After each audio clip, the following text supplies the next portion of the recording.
The greatest sauce, so good Germany still couldn't let it go. Today we're going to be talking about the German MG series, the fastest LMG general purpose machine guns in the world. To keep it simple, they're faster firing Brownings. What does MG really mean though? MG means Maschinengewehr. What now? I'm glad you asked. Maschinengewehr means machine gun in German, which, well, who would have thought, honestly? The first MG would be made in 1901, starting with the MG-01. In 1901, Imperial Germany wanted a new standard machine gun for its army. Deutsche Waffen und Munitionsfabriken would then mock up a design. Not a lot is known about the 01 other than the fact that it served up until World War I and participated in the Herero and Balkan Wars. In 1908, the Germans wanted a new machine gun for defensive trench warfare, and the Spandau National Army would build up a design, aka the MG-08.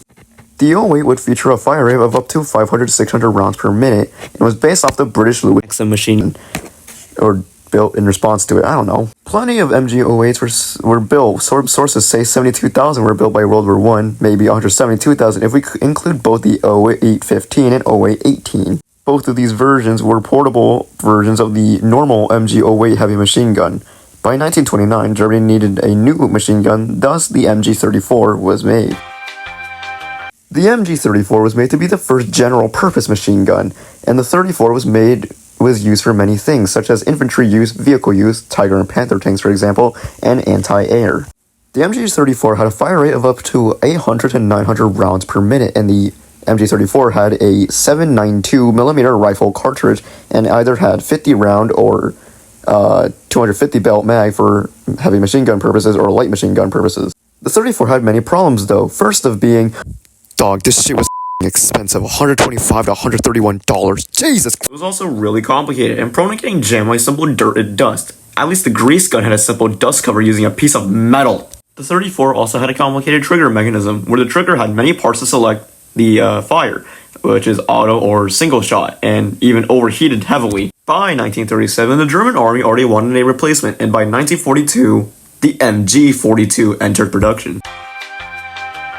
In 1937, the MG-42 was proposed, and the companies that competed for it were, oh jeez Christ, okay. Metall- und Lackierereienfabrik Johannes Grausvogel AG, Rheinmetall Borsig AG, and Stuttgen AG.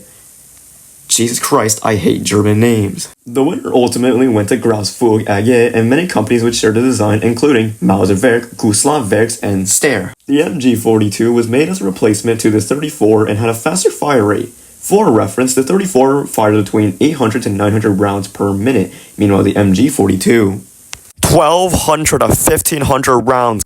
Dog, they must have been traumatized by the Marines and Canadians in World War I. Like the 34, the 42 had recoil-operated locking, which is a mechanism where the bolt and barrel of a firearm are locked together.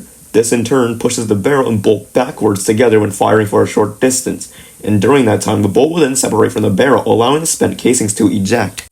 Prototypes share that the MG-42 had a quicker change of barrel, about 4 to 7 seconds. Downsides? Well, it couldn't fit within any German Panzers, Tigers, or Panthers. The gun mounts were permanently designed for MG-34s, and this would mean the MG-42 would completely swap its barrel. Due to the higher fire rate, the MG-42 actually overheated more, and this would lead to frequent barrel swapping. Who would have thunk? But the MG-42 was faster at barrel swapping, so any skilled gun assistant can do it within the heat of battle.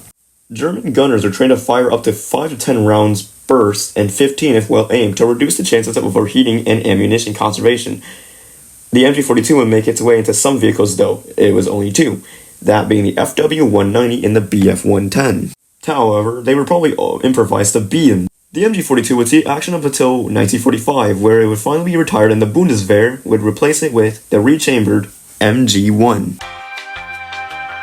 The MG-1 would then be replaced by the MG-2 and then the MG-3, the new standard machine gun for the Heer, aka the German Army.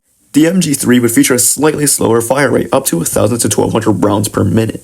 The MG-3 was made to fit NATO's standard machine gun cartridge, the 7.62x51mm NATO cartridge. For reference, the MG-42 was made with the 7.92x57mm Mauser cartridge. The MG-3 was designed by Rheinmetall to fit NATO standards and was produced in 1959. The MG-3 would practically feature the same mechanisms as its predecessors and same flaws like the high fire rate of overheating and high ammo consumption. Unlike the 42, the MG3 would make its way into many vehicles like the Leopard 2, Marder, and the Panzerhaubitze 2000. In 2012, the MG3 would slowly start fading away in replacement for the new MG5 by Heckler & Koch. The MG5 would have a slower fire rate of up to 640, 720, or 800 rounds per minute to solve the ammo consumption problem with the previous machine guns like the 42 or 3. The MG42 was named Hitler's buzzsaw because of the high fire rate sounding like a saw when firing, and this would instill heavy amounts of fear into the Allied countries. If I had to choose between what were the scariest weapons for each branch in World War II, I'd say the MG42 for the Army and Marines, U-boats for the Navy, and flak for the Air Force and the Navy Air Support. To summarize, this buzz gun was so good, Germany kept making many designs with it with a high-ass fire rate. Still prefer my precious Browning though. Nothing will take me away from you. I really do hope if you enjoyed this video, and if you did, please click the like and subscribe button, helps me out a lot. Until next time, Ghosted.